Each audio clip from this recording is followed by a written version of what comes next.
I had just marked my 13th birthday that summer season, and my sibling Jacob and I embarked on a camping journey with our father. Our parents had parted ways the year before, and we didn't have many opportunities to spend time with him, since our mother relocated to Seattle and our father resided in California. Jacob and I were thrilled about the camping trip. Our father had even extended an invitation to two of his closest companions to join us, along with their children. We were eager to have other children to interact with. The campsite was situated adjacent to a stunning lake. We set up our tents close to the water's edge, which was shallow, and we planned to swim in it later due to the warm weather. As the fathers began to prepare a fire, we decided to entertain ourselves. I picked up a stone from nearby and challenged the others to see how far they could skip it across the water. Being the oldest, I won the game. However, we quickly lost interest, and then my brother proposed that we play hide and seek. Our father had strictly instructed us to remain in the area where they could see us, and we agreed. As I searched for everyone, my eyes caught something shimmering beneath the leaves on the ground. I crouched down and saw that it was a costly watch, but it was damaged and had blood on it. It was strange to find something like this there, but I assumed it must have belonged to one of the campers who visited this place before us. Then, I saw someone's shoes behind a tree. I thought I had found someone, but when I reached the tree, there was no one there. However, the shoes I had seen earlier were on the ground next to the tree. This was getting quite odd. Why would someone remove their shoes here? First the watch, and now the shoes. I was truly puzzled and half expected to find clothes lying around as well. I continued my search and found my brother first, as he was hiding in one of the tents, and then I found everyone else rather easily one by one, as they weren't very good at hiding. I told them about the watch and the shoes, and they all became very excited, as if it were some big mystery that we were supposed to solve. I suggested that we start another round of hide and seek. My brother started counting, standing with his face towards a tree, while everyone ran to hide. I looked around. There weren't many places to hide. Maybe I could climb up one of the trees. Then, as I looked at the water, I got a better idea. I took off my t-shirt and shorts and stood at the edge of the water in just my boxers. As soon as my brother finished counting, I lowered myself into the water. It wasn't very cold. I had planned to hold my breath underwater for as long as I could. I had practiced holding my breath underwater during swim class and was able to hold it for around 3 minutes at this point. Then, when I came up for air, I saw that my brother was searching in one of the tents. So, I took another deep breath and lowered myself down below the water again. As I opened my eyes under the water, I saw that there were a lot of water plants down there. Additionally, there were even a few objects that were probably thrown away by the other campers.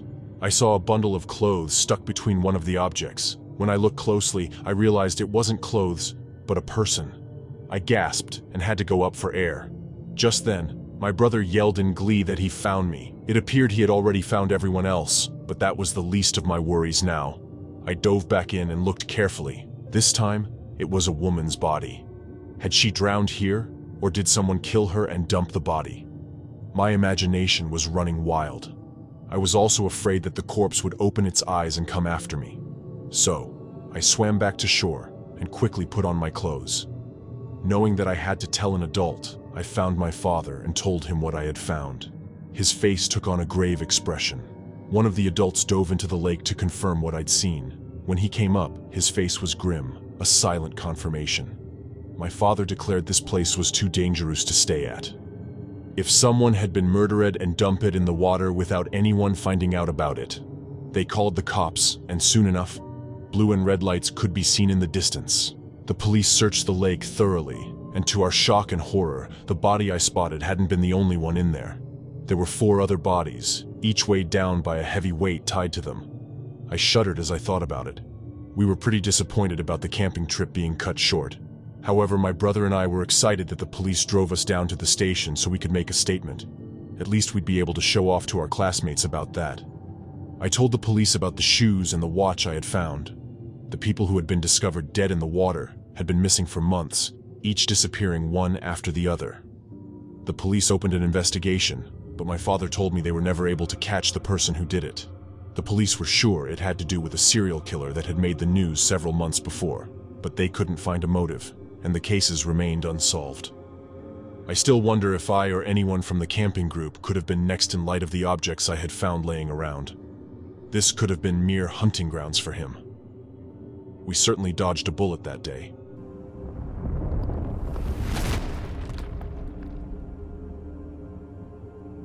During my middle school years, one year, my 7th grade class embarked on a camping trip together to Sequoia National Park. Since we resided in the city, the park was a pretty far drive away from where we lived, and we were all eager to finally get to explore the real wilderness.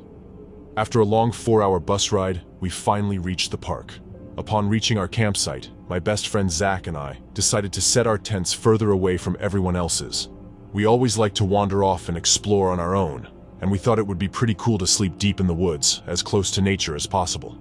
It was getting dark by the time we finished pitching our tents, and someone had started a bonfire. So we all gathered around to chat and try to scare each other with ghost stories. The principal's daughter told us that this campsite had been closed off for a long time due to a murder that had taken place there long ago.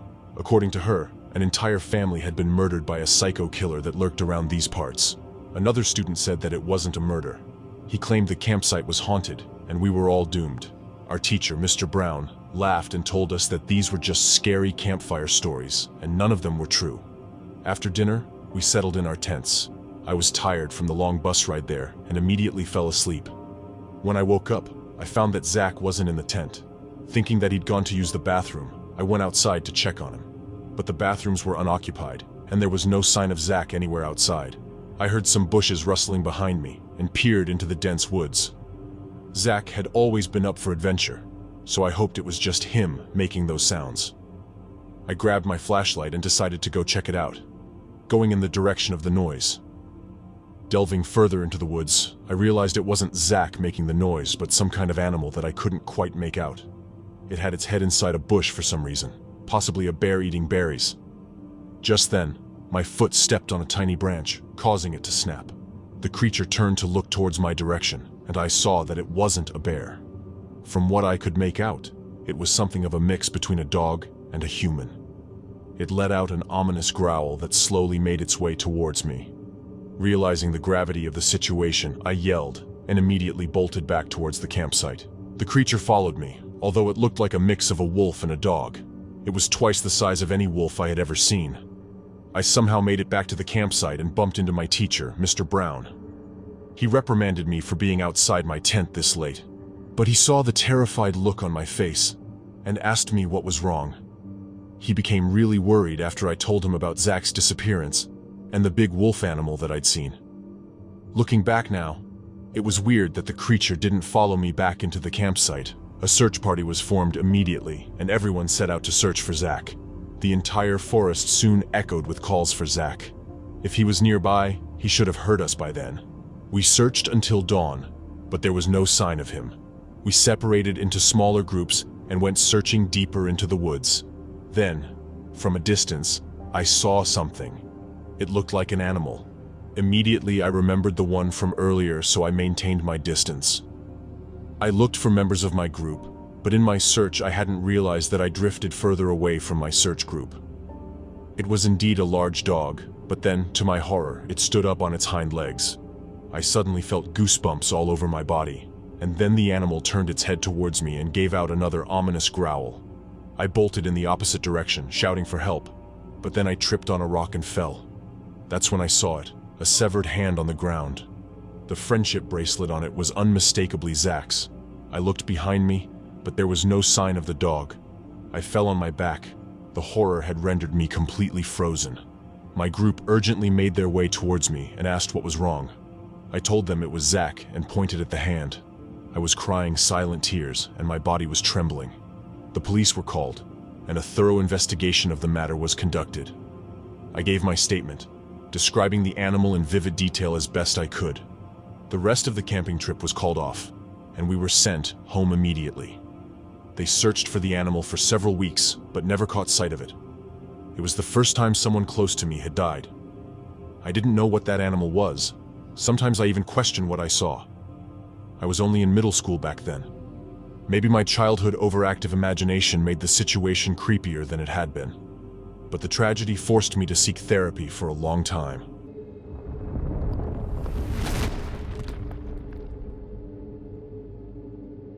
I originally hail from a small town nestled in the rural landscape of East Texas. Growing up in a family that had a deep-seated love for hunting, I spent countless weekends with my dad and brother in those familiar backwoods, hunting game birds, squirrels, deer, and anything else you can think of. Those were some good days. Even when I got older and moved out, I would still come back to the area with my dog, Bruce, and take him hunting with me. In fact, I even started an online blog called East Texas Hunting Guy, where I would post about my hunting trips and share photos of my successful catches, which usually consisted of a deer or something similar. At the time, I was still a bachelor, so I would take Bruce almost every weekend, and then I would cook up whatever I had caught for both Bruce and me over an open fire. Most of the time, we would just camp out in the woods for the night. It was one of those typical weekends a couple of years ago, when I had just caught a deer and set up a fire to cook it up. That's when I heard my dog Bruce start barking off in the distance. It was odd, because I hadn't seen any other campers around the area, so I figured he must have spotted another deer or a rabbit. When I went over to where he was, I saw that he was barking at nothing. He kept staring at a specific spot and continued barking at the air. I tried to calm him down, but he was still barking madly. It was strange because he never gets spooked that easily. I somehow managed to get him back to the campsite, but he kept whining and wouldn't stop. He looked frightened. I had never seen Bruce scared like this, even when he was just a little pup. I left my dog in the tent and went to check the deer meat that I had set to cook over my campfire. It was almost ready and looked delicious as usual. I took a selfie with my successful hunt and posted it to the blog. Later, I took another one of my cooked food and posted that as well. All the while, I hadn't heard a single whine from Bruce. Ordinarily, he would be jumping around once the food was done, trying to get a bite before I had the chance to post it online. I grabbed some ribs and went over to my tent where I had left Bruce. However, he was nowhere to be seen. I whistled, and I yelled out his name. My voice was loud enough to have it echo to the end of the woods, but Bruce didn't appear. That was when I began to worry. I went out to look for him, even though it was almost sundown. While I was searching, I happened upon a pile of bones. Being an outdoorsman, I immediately recognized that these bones weren't just left by another hunter. They certainly weren't deer or rabbit bones, but something worse. I saw something that resembled a human leg bone, and that's when I suddenly felt a creepy sensation, like I was being watched. But there was no one nearby and still no sign of Bruce. I turned around and went back to my tent to see if Bruce had returned back to the site, but he was nowhere to be found. Exhausted, I decided to get some rest and continue the search for my dog in the morning. I woke up a few hours later, right before sunrise, when Bruce still hadn't returned. I decided to pack up my gear and grab my car keys to go search for him by car. I had parked my truck quite a distance away so as to not scare away the prey, but now I was regretting it. I made my way back to the truck as quickly as I could, but I was completely out of breath. I kept yelling out my dog's name, hoping he would just come running back. I started the engine and drove around on the unpaved back service roads for a while, yelling out for Bruce, but still nothing. I made it onto the road that exited the backwoods onto the main highway, just about ready to give up my search when I got that sinister feeling again. And then, it happened. Something hit the front of my car and flew over the hood. I got out to see what it was and felt the blood drain from my face. It was an animal head, but not just any animal. It was my dog, Bruce. My worst nightmare had become a reality. It dawned on me that whoever or whatever was out there had gotten to Bruce.